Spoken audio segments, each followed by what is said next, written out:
Burn. आज का हमारा टॉपिक है बर्न, मतलब जल जाना। बर्न के साइन और सिम्टम्स, इसको 3 भागों में डिवाइड किया गया। पहला फर्स्ट डिग्री, दूसरा सेकेंड डिग्री, तीसरा थर्ड डिग्री। फर्स्ट डिग्री क्या होता है?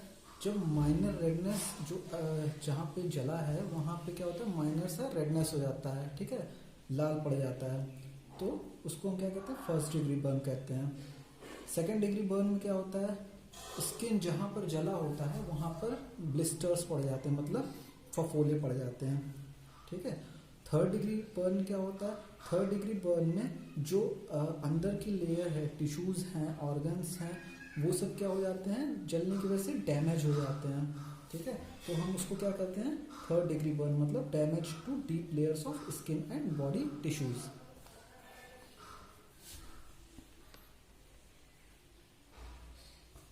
नेक्स्ट, कॉजेज क्या है इसके, किन वजह से होता है burn? Dry heat like fire, flames, hot metals, chemicals. Chemicals में कौन कौन से chemicals? Sulphuric acid, nitric acid, hydrochloric acid, strong alkalis like sodium hydroxide, potassium hydroxide, ammonium hydroxide, ठीक है, ये कुछ केमिकल्स के नाम थे। और इलेक्ट्रिसिटी की वजह से या फिर रेडिएशन की वजह से भी बर्न हो सकता है। फर्स्ट एड ट्रीटमेंट क्या है इसका? Put off the fire bye throwing water. जहाँ पे भी जला है वहाँ पे क्या करिए, पानी, सबसे पहले पानी डालिए, या फिर जहाँ पे आग लगी है उसको बुझाइए पानी डाल के, ठीक है, चाहे ब्लैंकेट से या फिर कोट से भी। Put plenty of cold water और immerse in it for 15 to 20 minutes, ठीक है। जहाँ जला है उस पोर्शन को ठंडे पानी में कम से कम 15 से 20 मिनट इमर्स करिए, या उस पर 15 से 20 मिनट तक पानी डालिए। Don't try to remove the clothing, rather cut them around. जो कपड़े उस आदमी ने पहने हैं जो जल गया है, उसके कपड़े मत हटाइए, क्योंकि अगर कपड़े हटाएंगे तो उसके साथ उसकी टिश्यू भी उधड़ जाएगी, तो इसलिए कपड़े नहीं हटाने हैं। कीप द विक्टिम काम, विक्टिम को शांत कराइए, ठीक है। कीप गिव हिम रीएश्योरेंस, मतलब उसे ढांढस बंधाइए। Don't use absorbent cotton, oily substance, antiseptics, flour, butter, baking soda और इंक ऑन द बर्न। ये सब चीज़ें जहाँ जला है उस पोर्शन पे ये सब चीज़ें यूज़ नहीं करना है। Remove rings, bangles, belt and boots. अगर उस पर्सन ने किसी भी तरह की अंगूठी पहनी है या फिर किसी तरह का चमड़े का कोई सामान पहना है, बूट्स पहने हैं, तो वो सब तुरंत हटा दीजिए, क्योंकि वो उसके स्किन से चिपक सकते हैं, ठीक है। मतलब कोई भी धातु उसके शरीर पे या कोई भी चमड़े का सामान उसके शरीर पे नहीं रहना चाहिए। Give any liquid to the victim to drink, उसे पानी पीने के लिए कोई पेय पदार्थ दीजिए। इफ़ केमिकल बर्न, अगर केमिकल से बर्न हुआ है तो उस एरिया को प्रॉपरली वॉश करें। इफ़ बर्न अफेक्ट आइज, अगर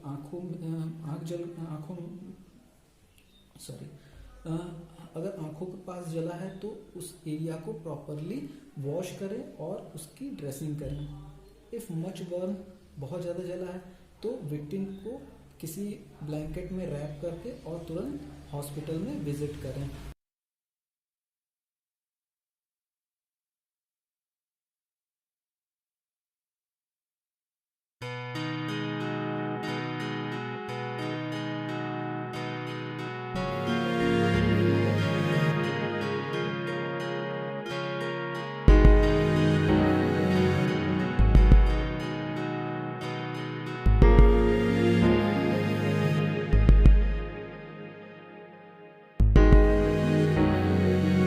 To distinguish a minor burn from a serious burn, the first step is to determine the extent of damage to body tissues.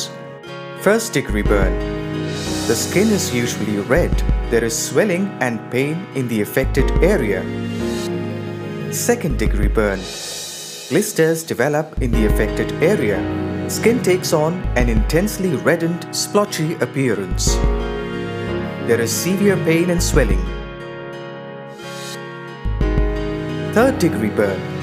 The most serious burns involve all layers of the skin and cause permanent tissue damage. First aid for minor burns. including first-degree burns and second-degree burns limited to an area no larger than 3 inches. Hold the burned area under cool running water for 10 to 15 minutes or until the pain subsides. If this is impractical, immerse the burn in cool water or cool it with cold compresses. Cooling the burn reduces swelling by conducting heat away from the skin. Don't put ice on the burn.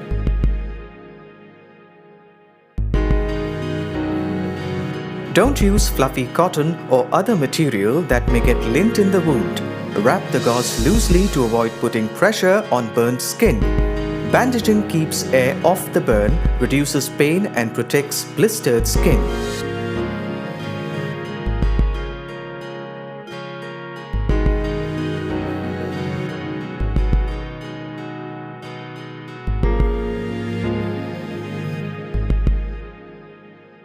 Third-degree burns. The most serious burns involve all layers of skin and cause permanent tissue damage. Call for medical help immediately.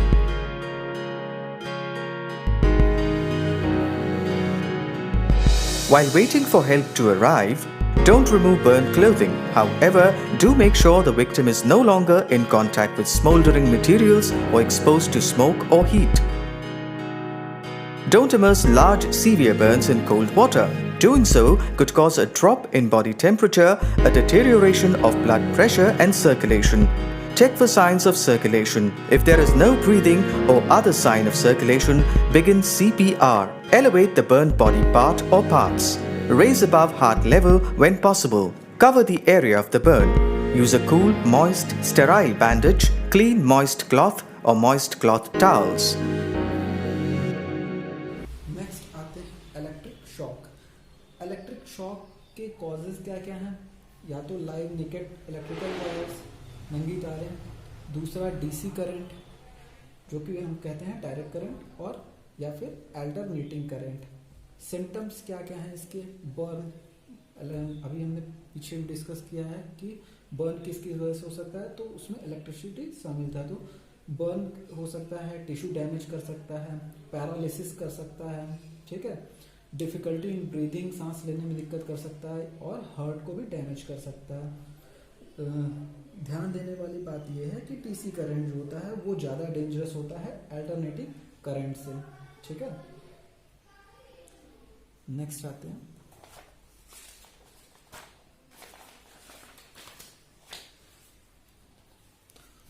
अब देखते हैं इसका first aid treatment क्या है. Switch off the electric current and remove the plug. सबसे पहले जो electric current है उसको स्विच ऑफ करिए, ठीक है, और प्लग को हटा दीजिए पूरी तरह से उस बोर्ड से. सेकंड क्या है? Separate victim from source of current with a long wooden stick. और कोशिश करिए कि विक्टिम को मत छूइए, क्योंकि करंट आपको भी लग सकता है, तो उसको किसी लॉन्ग वुडन स्टिक से उस सोर्स से जिससे उसको करंट लग रहा है उससे हटाइए, ठीक है, अलग कीजिए. या फिर कोई किसी नॉन कंडक्टर ऑफ इलेक्ट्रिसिटी चीज पे आप खड़े हो जाइए, तब उसको हटाइए ताकि आपको भी करंट ना लगे. The first aider should use slippers और wooden bench while he touch victim. कभी भी उसको जमीन पे खड़े रह के विक्टिम को मत छूइए, या तो स्लीपर्स का यूज कीजिए या फिर वुडन बेंच का यूज कीजिए.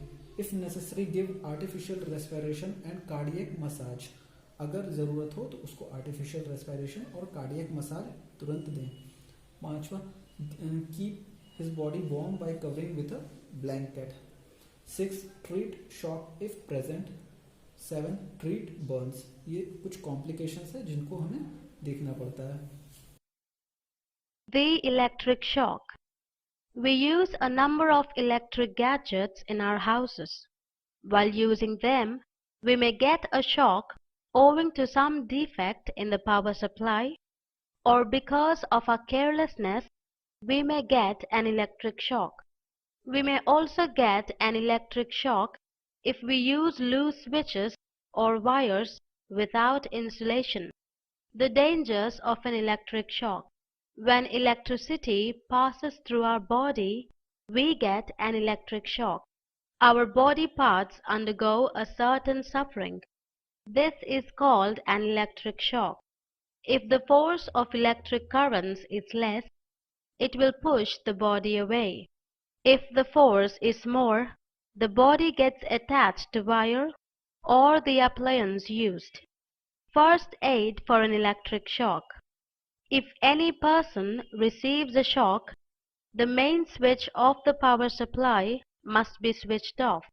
If the victim gets attached to the wire or the appliance, do not touch him, but he must be separated from electricity using a dry stick. If you find that the victim has difficulty to take breath, give him artificial respiration through the nose or blow air through the victim's mouth by closing the nose. Then place him in the open air to let him rest. Take the victim to the doctor as early as possible. Let us be away from any kind of electric shock. Do not operate electric appliances with wet hands. You must not operate switches with wet fingers. You must wear your footwear while making electric connections. Always use a tester. Use a new wire instead of joining two old pieces of wires. We must not touch hanging electric wires. We must not dry clothes on electric wires. Lying fuses and repairing electrical appliances, etc., must be done only after switching off the power supply. If you observe smoke or spark from a switch, mend it or replace it with a new one. You should not put your fingers or metal rods in plugs or switches. We must be very careful while using an electric iron. Next आता है poisoning. Poisoning के source और causes क्या क्या हैं? Poisoning के source हैं salts of arsenic, bismuth, mercury, copper, gold और other heavy metals, phosphorus, chlorine, bromine and iodine, strong acids and alkalis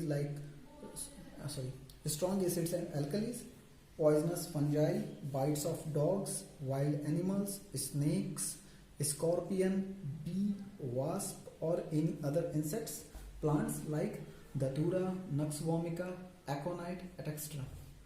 Route of poisoning. First is oral, second is inhalation, third is injection, fourth is skin, fifth is bites. First aid treatment of poisoning. Ask person what he has swallowed, in what quantity and at what time. उसने अगर वो conscious है person तो उससे पूछे कि उसने क्या खाया और कितना समय हुआ उसको उस चीज को खाए जिसकी वजह से पॉइजनिंग हुई है. ठीक. If there are empty containers, wrappers और drugs lying near the patient, collect them for the right treatment. जो अगर पेशेंट के आसपास देखिए, अगर अनकॉन्शियस है तो पेशेंट के आसपास देखिए कि उसके आसपास कोई ऐसा कंटेनर या फिर कोई ऐसी दवा की पुड़िया तो नहीं पड़ी है जिसको खा के वो बीमार पड़ा, पॉइजन हुआ इसको. ठीक है, तो इससे क्या हो सकता है कि दवा देने में, उसको ट्रीट करने में हेल्प मिल सकती है.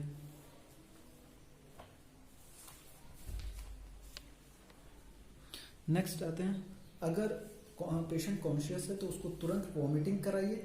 वॉमिटिंग कैसे करा सकते हैं? By tickling back of patient's throat with help of fingers.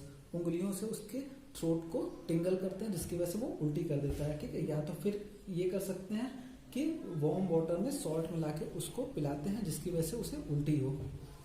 ठीक है. नेक्स्ट आते हैं, if patient is unconscious don't induce vomiting because you don't know which strong acid और एल्कली ही हैव कंज्यूम. ठीक है. If patient is conscious ask him what he consume and then act according to it. अगर strong acid उसने consume किया है जैसे कि H2SO4, HCl, ठीक है, तो उसके लिए हम क्या देते हैं? जैसे एसिड है तो उसके लिए हम क्या दे सकते हैं? उसको न्यूट्रलाइज करने के लिए एल्कली दे सकते हैं. तो एल्कली कौन कौन से होते हैं? First chop powder, milk of magnesia, third calcium hydroxide, fourth is sodium bicarbonate. ठीक है. अब आते हैं, अगर उसने कोई स्ट्रॉन्ग एल्कली खा ली है तो उसके लिए क्या दे सकते हैं? पहला NaOH, दूसरा KOH और तीसरा अमोनिया. अगर ये स्ट्रॉन्ग एल्कली उसने खा लिए हैं तो उसके लिए क्या देना चाहिए? लेमन जूस दे सकते हैं विनेगर दे सकते हैं या फिर बटर मिल्क दे सकते हैं। अप्लाई घी, ऑयल और glycerine over burnt area in the mouth. ठीक है, अगर पॉइजन उसने लिया है और उसका मुंह जल गया है तो उसके लिए आप उसे घी, ऑयल या ग्लिसरीन बर्न्ट एरिया पे जहां मुंह में पड़ गए, छाले पड़ गए, उस पर लगा सकते हैं। ठीक है। After vomiting give patient milk, tea, coffee और egg albumin. In case of gas poisoning, अगर गैस की वजह से पॉइजनिंग हुआ है तो क्या करना चाहिए? और कौन कौन सी कॉजेज हैं? जैसे गैसेज हैं कार्बन मोनोऑक्साइड, कार्बन डाइऑक्साइड। ठीक है, सबसे पहले तो पेशेंट को उस रूम से अलग कीजिए जहाँ पे गैस फैला हुआ है। Avoid crowding and allow the fresh air. Crowd को वहाँ से हटाइए और फ्रेश एयर को आने दें। उसके क्लोथ्स को लूज करें, ठीक, और उसे आर्टिफिशियल रेस्पिरेशन दें। इन केस ऑफ स्किन पॉइजनिंग हुआ है तो क्या करना चाहिए? उस एरिया को अच्छे से पानी से वॉश करना चाहिए। ठीक है, और पेशेंट को कुछ पीने के लिए पानी देना चाहिए। ठीक, if specific poison is detected, अगर कोई स्पेसिफिक पॉइजन जो उसने लिया है वो डिटेक्ट हो गया है तो उसका तुरंत एंटीडोट देना चाहिए। अगर पॉइजन नहीं डिटेक्ट हुआ है तो क्या करना चाहिए? उसको यूनिवर्सल एंटीडोट दे सकते हैं। ठीक है, जैसे चारकोल जो कि मिल के बना रहता है, 2 पार्ट एक्टिवेटेड चारकोल से 1 पार्ट मैग्नीशियम ऑक्साइड का यूज करते हैं इसमें और 1 पार्ट टैनिक एसिड का यूज करते हैं। ठीक है, ये 3 चीजों से मिलके चारकोल बना रहता है जिसको हम क्या कहते हैं? यूनिवर्सल एंटीडोट कहते हैं।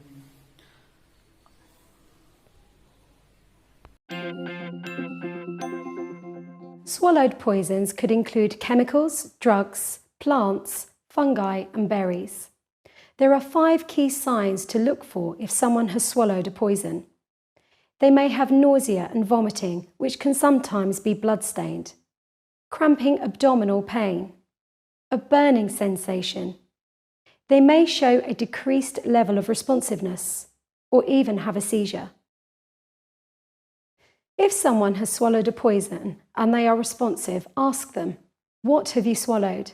How much did you swallow? And when did you swallow it? Look for clues such as poisonous plants or empty packaging. Monitor their level of response and keep reassuring them. If the poison they've swallowed has burnt their lips or airway, give them sips of water or milk. If they should vomit, try to keep a sample in a bag or container to give to the ambulance personnel. It may help them to identify the poison. Do not try to make them vomit. If they become unresponsive at any time, be prepared to treat an unresponsive casualty. So remember, when treating someone who has swallowed a poison, ask them what they have swallowed, how much and at what time. Look for any clues. Call 9... Is fracture. Fracture क्या चीज है? Breakage of bone is called fracture, मतलब हड्डियों का टूटना। Dislocation मतलब क्या होता है? बोन्स का डिस्प्लेस होना अपने जॉइंट्स पर से। ठीक है, तो दोनों के बीच अंतर है। अब आते हैं टाइप्स ऑफ फ्रैक्चर पे। फ्रैक्चर कितने टाइप्स के होते हैं? वैसे तो इनको 3 भागों में डिवाइड किया गया है। पहला है सिंपल फ्रैक्चर जिसको हम क्लोज फ्रैक्चर भी कहते हैं। दूसरा है ओपन फ्रैक्चर जिसको हम कंपाउंड फ्रैक्चर भी कहते हैं। और तीसरा है कॉम्प्लिकेटेड फ्रैक्चर। सिंपल फ्रैक्चर जो कि कहलाता है क्लोज फ्रैक्चर, उसमें क्या होता है? हड्डियां टूट जाती हैं, बोन ब्रेक्स होते हैं, लेकिन स्किन पे कोई प्रभाव नहीं पड़ता है। ठीक है। ओपन फ्रैक्चर में क्या होता है कि बोन तो ब्रोक होती ही होती है, साथ में जो चमड़ी है, जो स्किन है, वो भी रप्चर होती है, मतलब कि घाव बन जाता है। ठीक है, और हड्डियां साफ साफ दिखने लगती हैं, स्किन फट जाता है। कॉम्प्लिकेटेड फ्रैक्चर में क्या होता है कि जो ब्लड वेसल्स हैं या फिर नर्व्स हैं या फिर जो वाइटल ऑर्गन्स हैं वो भी, उनमें भी क्या हो जाता है? इंजरी हो जाता है। ठीक है। इन फ्रैक्चर्स में साइन और सिम्टम्स क्या क्या हैं? Pain near the site of fracture, जहां पे फ्रैक्चर हुआ है वहां पे बहुत ज्यादा पेन होगा। दूसरा, on applying pressure there is pain, जब हम प्रेशर अप्लाई करते हैं उस जगह पे तो वहां पे काफी ज्यादा पेन होता है। ठीक है। Swelling at the site of fracture, जहां पे फ्रैक्चर हुआ रहता है वहां पे क्या होता है? स्वेलिंग हो जाती है। ठीक है। Patient unable to move affected area, जहां पे हड्डी टूटी जाती है वो पेशेंट उस जगह को, उस पैर को, हाथ को, जो भी है उसको मूव नहीं कर पाता है। ठीक है। Unnatural movements That is, crepitus or grating may be felt or heard when one end of broken bone moves against the other. अगर जहाँ पे हड्डियाँ टूटी हैं अगर उस जगह को हिलाया जाए, उस जगह को इधर से उधर किया जाए तो क्या होता है, एक आवाज़ सी आती है जिसको हम क्रेपिटस कहते हैं. ठीक है, तो इसी को क्या कहते हैं, अननेचुरल मूवमेंट कहते हैं और यही इस तरह का थोड़ा साउंड आता है. First aid measures. First aid measures क्या लेते हैं. Control bleeding by applying pressure bandage. सबसे पहले जहाँ कटा है, वुंड हुआ है, वहाँ पे प्रेशर बैंडेज लगाइए. ठीक है, ताकि खून रुक जाए. Cover all wound with sterile dressings. जहाँ पे वुंड हुआ है, चोट लगी है, उस जगह को स्टेराइल ड्रेसिंग से सबसे पहले अच्छे से मतलब कवर कर दीजिए. ठीक है. Immobilisation of broken bones by bandages और स्प्लिंट्स. जो जहाँ पे हड्डी टूटी है उस जगह को स्प्लिंट से अच्छे से इमोबिलाइज कर दिए ताकि वो वहाँ पे मूवमेंट ना होने पाए. Slings use for fractured arm. अगर आर्म फ्रैक्चर्ड है तो एक तरह से कपड़े का वो बना के हाथों पे टांग देते ताकि हाथ जो है मूव ना होने पाए. ठीक है, जैसा कि आप डायग्राम में देख सकते हैं. और ये हो गया स्प्लिंट जो कि आर्म्स या फिर जो हैंड या फिर लेग्स पे यूज करते हैं. ठीक है. Immobilisation of broken bone prevents pain, further damage, accident. इससे क्या हेल्प होता है कि जो पेन होता है वो कम हो जाता है, जो फर्दर डैमेज होना रहता है वो नहीं होने पाता है और जल्दी से जल्दी हीलिंग होने लगती है. ठीक है. Don't give anything orally to the patient. कुछ भी ओरली मत दीजिए उसको खाने या पीने के लिए. Keep patient warm. उसको वार्म रखिए, पेशेंट को वार्म रखिए. ठीक है. नेक्स्ट आते हैं treat the shock if necessary. ये कॉम्प्लिकेशंस हो गए. अगर वो शॉक में है तो सबसे पहले शॉक का ट्रीटमेंट कीजिए. ठीक. एनालिसिस में be given too much pain. ठीक है, अगर उसको पेन ज़्यादा हो रहा है तो उसको एनालिसिस दे सकते हैं ताकि उसे रिलीफ मिले. Don't move fractured part unless necessary. जब तक जरूरी ना हो फ्रैक्चर्ड पार्ट को एक जगह से दूसरे जगह हिलाए ना. ठीक है, मतलब कि उसको छुए ना. Heart disease. हार्ट डिजीज क्या होता है. हार्ट डिजीज दो तरह के होते हैं. पहला होता है एंजाइना पेक्टोरिस, दूसरा एक्यूट मायोकार्डियल इन्फ्रैक्शन. ठीक है. एंजाइना पेक्टोरिस क्या होता है, पेन इन द चेस्ट. जो चेस्ट होता है उसमें काफ़ी ज़्यादा पेन होता है. किसकी वजह से, जब हम एक्सरसाइज करते हैं, इमोशनल हो जाते हैं या फिर एक्सपोजर टू कोल्ड. ठीक है. इसमें होता क्या है, less supply of blood to the heart. ठीक है, बहुत जो सप्लाई है ब्लड का वो हार्ट में कम हो जाता है. ठीक है, मतलब कि जो आर्टरीज हमारी वो ढंग से सप्लाई नहीं दे पाती हैं हार्ट को, जिसकी वजह से जो हार्ट के मसल्स हैं वो डैमेज होने लगते हैं. ठीक. फर्स्ट एड इसका क्या देते हैं. सबसे पहले तो जो पेशेंट है उसको पूरी तरह से बेड रेस्ट पे रखिए. Whenever there is pain keep nitroglycerine tablet. Nitroglycerine tablet उसको दीजिए जो पेशेंट है. ठीक है, ताकि वो डायलेट हो जाए, जो कोरोनरी आर्टरी है वो डायलेट हो जाए और ब्लड आराम से पहुंच सके उसके हार्ट तक. Ask patient not to do the laborious work. कोई भी भारी काम करने से उसको बचाएं. ठीक है, उसे न करने दे. पेशेंट को कोई भी भारी काम न करने दें. रिड्यूस द ओवरवेट रिड्यूस करें. Such patient bedroom should be on the ground floor. जो उसका लिविंग रूम है, पर्सन का लिविंग जो रूम है, बेडरूम जो है वो कम से कम नीचे रहे, फर्स्ट फ्लोर पर रहे, ताकि उसे बार बार नीचे सीढ़ी चढ़ के या सीढ़ी उतरना न पड़े. Give cardiopulmonary resuscitation. ये अभी आगे हम लोग पढ़ेंगे. Acute myocardial infarction. Acute myocardial infarction को हम लोग हार्ट अटैक नाम से भी जानते हैं. ठीक है. इसमें क्या होता है, डैमेज और death of a part of heart muscle और due to deposition of cholesterol in coronary vessels due to which there is interruption of blood supply to the area of the heart. ठीक है, क्या होता है कि cholesterol के जमने की वजह से कोरोनरी आर्टरीज में जो ब्लड है वो अच्छे से सप्लाई नहीं हो पाता है हार्ट तक, जिसकी वजह से कि सेल डेथ जो हार्ट के मसल्स हैं उनमें डैमेज भी हो सकता है और पर्सन की डेथ भी हो सकती है. ठीक है. ये किन में होता है, मोस्टली जो मिडिल एज पर्सन होते हैं या फिर जो ओबेस्ट मोटे लोग होते हैं उनमें ज़्यादा होता है ये. फर्स्ट एड इसका क्या है, सबसे पहले उस पर्सन को कम्प्लीटली बेड रेस्ट रखिए. दूसरा क्या है कि उसे अगर ज़रूरी हो तो सबलिंगुअल टैबलेट जो कि कहते हैं सॉर्बिट्रेट वो दीजिए उसको, जो कि क्या करता है, डायलेट करता है कोरोनरी वेसल्स को और पेन से रिलीफ दिलाता है. तीसरा क्या है, अगर ऑक्सीजन हो तो उसे दें. ठीक. Cardio active drugs like digoxin और लाइडोकेन उसे दे सकते हैं. Don't allow patient to walk to emergency room of hospital. और इमरजेंसी रूम तक उस पेशेंट को पैदल न जाने दें. अब आते हैं तीसरा क्या है, कार्डियोपल्मोनरी रेसोसिएशन, ठीक है।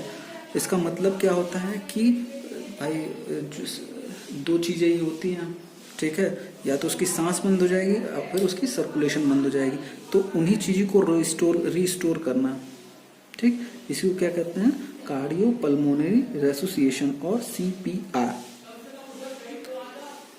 इसमें एक वर्ड है एस्फाइक्सिया, ASPHYXIA। इसमें क्या होता है, condition in which lungs do not get sufficient air और oxygen due to damage of respiratory system, ठीक है। रेस्पिरेटरी सिस्टम अगर डैमेज होता है तो उसकी वजह से क्या होता है, लंग्स तक जो सफिशिएंट ऑक्सीजन है वो नहीं पहुंच पाता है, ठीक है। इसको एस्फाइक्सिया को हम कहते हैं डिफिकल्टी इन ब्रीदिंग, ठीक। Brain cells can not live for more than 4 minutes without oxygen, ठीक। ज़्यादा से ज़्यादा 4 मिनट तक ही ब्रेन जिंदा रख सकता है, उसके बाद वो जिंदा नहीं रह सकता है। कॉजेज क्या होते हैं इसके, ड्राउनिंग, डूबने से, electric shock, gas poisoning, choking, hanging, bronchial asthma, pulmonary tuberculosis et extra. इसमें क्या क्या होता है, it includes artificial respiration and artificial circulation. If breathing and heartbeat stops, person considered dead, ठीक है। अगर ब्रीथिंग और हार्ट बीट स्टॉप हो जाता है तो हम मान लेते हैं कि पर्सन डेड हो चुका है, ठीक है। लेकिन जो वाइटल सेंटर्स है ब्रेन के वो कम से कम 4 से 6 मिनट तक जिंदा रहते हैं, जैसे अभी मैंने पहले बताया। तो अगर उस समय में हम CPR देते हैं तो क्या होता है, विक्टिम रिस्पॉन्ड कर सकता है, ठीक है।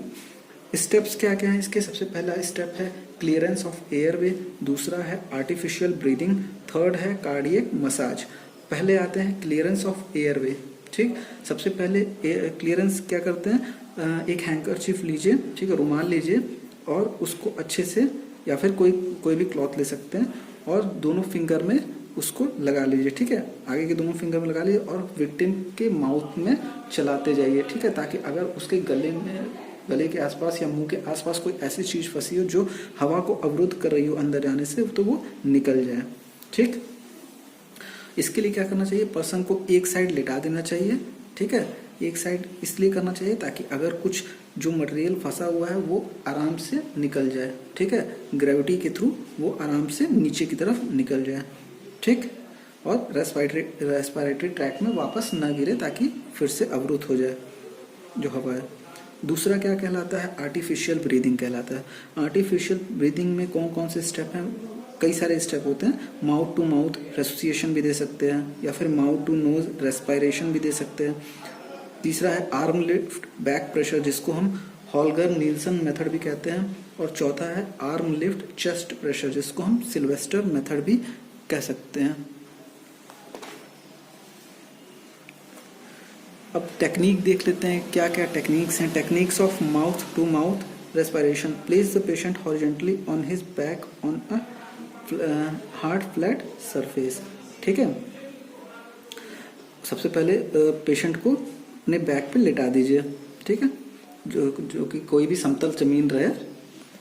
लूजन clothing around his neck and remove any artificial teeth, ठीक है। अगर कोई बूढ़ा व्यक्ति है उसने आर्टिफिशियल टीथ रखा है तो उसको हटा दीजिए और साथ में उसके जो क्लोथ्स हैं उनको लूज कर दीजिए, ठीक है। Clear airway with a handkerchief, जैसे अभी मैंने पीछे बताया। फिर उसके बाद tilt the head backwards with one hand and support the neck with other, ठीक है। This will lift the tongue to its normal position, thus the air will be cleared and the patient may start breathing. If breathing does not start, अगर breathing तब भी नहीं होता है, ठीक है, तब भी वो रिस्पॉन्ड नहीं करता है person, pinch the patient nostrils together, सबसे पहले उसके जो नॉस्ट्रिल्स हैं, जो नाक है, उसको दबाइए। टेक डीप ब्रेथ, आप जो फर्स्ट एडर है वो डीप ब्रेथ ले। Seal the patient mouth tightly with your own mouth, ठीक है, अपने मुंह को उसके मुंह से सटाइए और जो भी हवा है जो आपने इनहेल किया है उसको फोर्सफुली इसके लंग्स तक पहुंचाइए, ठीक है। और इस प्रोसेस को रिपीट करते रहें जब तक पेशेंट ब्रीथ नहीं करने लगता है। कंडीशंस क्या क्या हैं कि जिनमें हम माउथ रेस्पिरेशन नहीं दे सकते।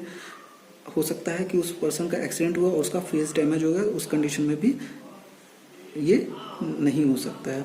When the jaw is fractured, जब जॉ फ्रैक्चर हो जाए तब भी ये आर्टिफिशियल रेस्पिरेशन हम नहीं दे सकते। When lips and mouth have been burned by a poison, ठीक है। अब आते हैं arm lift back pressure, that is Holger Nielsen method. Put the victim face downward and forehead resting on the back of the overlapping hands. Turn his head slowly to one side and ensure that his jaws are open. That is, air passage is completely open and free. Kneel at the victim's head looking towards his feet, one knee near the head, another knee by the side of the corresponding side elbow. Place both hands on his back and spread the palms just in the center of the shoulders. Keep the arms and forearms straight. Lean forward so as to apply even pressure downwards on your hands. Count 1, 2 and lean back. Immediately pull the arms of the patient and lift them up, counting 3 and keeping your upper limbs straight. Count 4, 5 and then lower the patient's arm back to its position. Repeat the whole process about 12 times a minute till the respiration of the patient is revived. 8th is clean the mouth of the patient from time to time. सबसे पहले मैंने आपको बताया किसी भी casualty का उसके शरीर में जो जकड़न वाली चीजें उसको दूर करना, कपड़े के अंदर अगर कोई नुकीली चीजें उसको हटा देना। और क्या होता है मेन चीज, पल्स रेट को चेक करना उसके। जैसा मैंने बताया यहाँ पर जो गर्दन के नीचे जो नस है वो लास्ट तक इंडिकेशन देती है। उसके बाद ब्रीथ को देखना कि अगर उसकी ब्रीथ चल रही है कि नहीं, अगर ब्रीथ नहीं चल रही है तो फिर हम उसको रेस्पिरेशन देंगे। अभी देखो हम आपको इस चीज में एक और मेन चीज बताएंगे। क्या होता है, कैजुअलिटी हमको किसी भी पोजीशन में मिल सकता है, हमें उससे हमारी सुविधा के या उसको जिस प्रकार की हमको मेथड देना है उसके लिए उसकी बॉडी को उस प्रकार पोजीशन में लाना है। तो क्या होता है, जैसे भारी भरकम शरीर वाला व्यक्ति अगर इस प्रकार आपको पड़ा हुआ मिले तो आप उसको अगर मान लो पलटोगे तो नौ सीखिए तरीके से पलटने से उसको चोट लग सकती है। तो आसान तरीका जो उसको पलटने का वो आपको बताया जाएगा। जिस दिशा में आपको उसको पलटना है उसके अपोजिट पैर को उसके दूसरे पैर पर रखें। जिस दिशा में पलटना है उस तरफ के जो हाथ है उसको सिर की तरफ सीधा करें और अपोजिट हैंड की कलाई को पकड़ते हुए उसकी जेब के साथ मिलाते हुए जबड़े को सहारा देते हुए बॉडी को आसानी से टर्न करें। आप खुद ट्राई करके देखना, बहुत आसान मेथड है। नॉर्मली आप किसी को टर्न कर सकते हो। इसके बाद आप देख रहे हो कैजुअलिटी के जो हाथ है वो सिर के नीचे तकिए की तरफ, ताकि उसके सिर को जो कोई नुकसान ना पहुंचे। मैंने आपको बताया ये जो मेथड है होल्गर नेल्सन मेथड है। इसमें कैजुअलिटी की जो पोजीशन है सिर के पास, नाम अगर आप इतना नहीं भी याद रखोगे तो कोई जरूरी नहीं, लेकिन पोजीशन जो है आप देख लीजिए, उसमें जो है अगर मान लो जरूरत पड़े तो आप उसको यूज कर सकते हो। रेस्पियर की पोजीशन सिर के पास, घुटने टेके हुए, सिर जो है दोनों घुटनों के बीच में। ये पोजीशन में दोनों कलाइयों को जोड़ते हुए उसकी पीठ के ऊपर हाथ को रखें। और इसमें एक मेन चीज ध्यान देना पड़ता है वजन का, कि वजन कितना है। अगर वयस्क व्यक्ति कोई है उसको 24 से 30 पाउंड वजन देना है। कोई स्त्री है या कोई कमजोर व्यक्ति है उसको 12 से 14 पाउंड, और कोई छोटा बच्चा है तो 2 से 4 पाउंड। 1 से 3 तक की गिनती में दिया जाएगा। 1 2 3 1 से 3 तक की गिनती 1 2 3 करने के बाद 4 5 बोलते हुए वजन को हटाएं और उसकी जो कोहनी को पकड़ते हुए पीछे खींचें। 6 की गिनती में नीचे रखें। ये प्रक्रिया 1 मिनट में 10 बार करना है और जब तक करते रहना जब तक कैजुअलिटी हमारी नॉर्मल स्थिति में नहीं आ जाता है। अगर नॉर्मल स्थिति में आ जाता है हम उसको बीच में चेक करना है तो उसको नेक्स्ट फर्स्ट एड की जो है स्टेप की जाएगी। चौथा है arm lift chest pressure, that is Sylvester's method. पहला, put the victim on his back so that face is upward. Second, release the shoulders by keeping a folded blanket under the shoulders so that the head falls backward. Third, kneel at victim's head, that is grasp his forearms near wrist, cross them and press them over the lower part of the chest. That is pressure cause the air to flow out from victim's nose and mouth. Fourth is immediately pull the arms upwards and outwards over his head with a sweeping movement and place them backward as far as possible for 3 seconds. Repeat whole cycle for 12 times a minute and given repeating till respiration is received.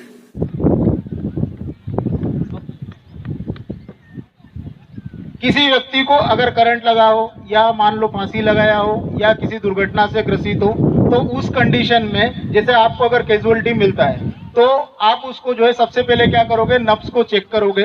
हाथ से जो नाड़ी अगर वहां से जो heart beat है वो पता नहीं चल रही तो गर्दन के नीचे जो नस होती है यहाँ पे सबसे लास्ट तक इंडिकेशन रहता है। तो आप अगर यहाँ पे हाथ रखो तो आपको पता चलेगा। अगर उसकी हार्ट बीट चल रही है तो उसके बाद हम उसकी ब्रीथ को चेक करेंगे। ब्रीथ करने का चेक करने का सबसे आसान तरीका है उसके मुंह के पास में अपने कान को ले जाएं तो आपको ध्वनि सुनाई देगी। अगर उसकी ब्रीथ नहीं चल रही है मतलब उस कैजुअलिटी को जो है रेस्पिरेशन, आर्टिफिशियल रेस्पिरेशन की जरूरत है। तो कैजुअलिटी कोई भी हो, किसी भी अवस्था में सबसे पहले अगर हम उसको आर्टिफिशियल रेस्पिरेशन देते हैं तो उसके शरीर में जितने भी जकड़न वाली चीजें हैं, जैसे बेल्ट बांधा हो, शू पहना हो, हेलमेट पहना हो, उसको रिमूव करें।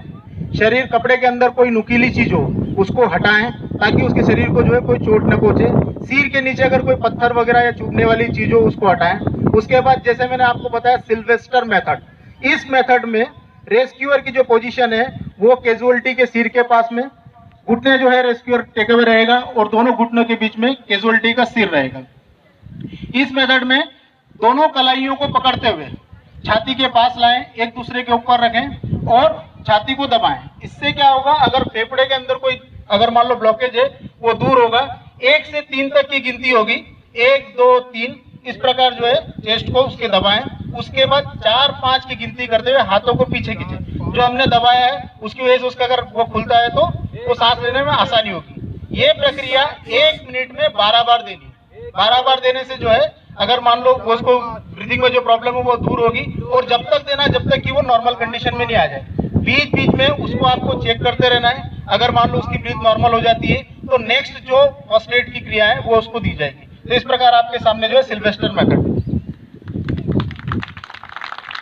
अगली मेथड जो हम आपके सामने प्रदर्शित करेंगे उसको बोलते हैं होल्गर नेल्सन मेथड। ठीक है, दोनों को मैं बता दूं क्या चीजें हैं। ये जो हमने पीछे पढ़ा कि आर्म लिफ्ट बैक प्रेशर में, इसमें क्या करते हैं कि पर्सन को पेट के बल जमीन पर लेटा देते हैं। ठीक है, और उसके आर्म्स को, जो उसके दोनों आर्म्स हैं, जो उसके दोनों हाथ हैं, वो उसके सर के नीचे रखते हैं। ठीक है, फोरहेड के नीचे रखते हैं और फिर उसके पीठ पे एक प्रेस करते हैं, एक काउंटिंग करके 1 से 2। फिर उसके दोनों हाथों को जो उसके सर के नीचे है, फोरहेड के नीचे, उनको ऐसे उठाते हैं ताकि जो रेस्पिरेशन ब्लॉकेज है वो आराम से खुल सके और पर्सन रेस्पायर कर सके। ठीक है, और यही चीज उल्टा हो जाता है आर्म लिफ्ट चेस्ट प्रेशर में। चेस्ट प्रेशर में क्या करते हैं कि पर्सन को पीठ के बल लेटाते हैं फ्लैट सरफेस पे और उसके हाथों को इस तरह से, ठीक है, वो करते हैं अपवर्ड्स की और फिर डाउनवर्ड ले जाते हैं स्वीपिंग मूवमेंट में। और उसमें भी हम टाइम को काउंट करते हैं। नेक्स्ट है कार्डियक मसाज। कार्डियक मसाज ज़्यादातर लोगों ने देखा होगा, फिल्मों में भी दिखाते हैं कि कार्डियक मसाज को जब कोई डूबता है तो आर्टिफिशियल रेस्पिरेशन के साथ साथ उसको कार्डियक मसाज भी देते हैं। ठीक है, इस तरह से दोनों आर्म्स को रख के उसको प्रेस करते हैं उसके चेस्ट पे। ठीक है, ये किस कंडीशन में करते हैं कि जब वो पर्सन उसका हार्ट स्टॉप कर देता है बीट करना। ठीक है, उस कंडीशन में फिर से हम उसके पल्स को चलाने के लिए उसको कार्डियक मसाज देते हैं। टेक्निक ऑफ कार्डियक मसाज का टेक्निक एक बार पढ़ देता हूँ। Place the victim horizontally on the ground with face in the upward position. Kneel on the side of the chest of the victim. ठीक, place the right hand 2 fingers above the lower end of the sternum। 4th है place the left hand over the right hand. ठीक है, इस तरह से at this place press the breast bone down towards the spine for about 4 centimetre in and 4 centimetre तक कम से कम press होना चाहिए उसका जो चेस्ट है। After applying pressure for about half second release the pressure after each compression. Completely relax the pressure so that sternum returns to relax position. Next is compression and relaxation time should be equal. जो compression और relaxation time है वो दोनों बराबर होना चाहिए। Repeat the cycle 60 to 70 times a minute for an adult. ठीक है,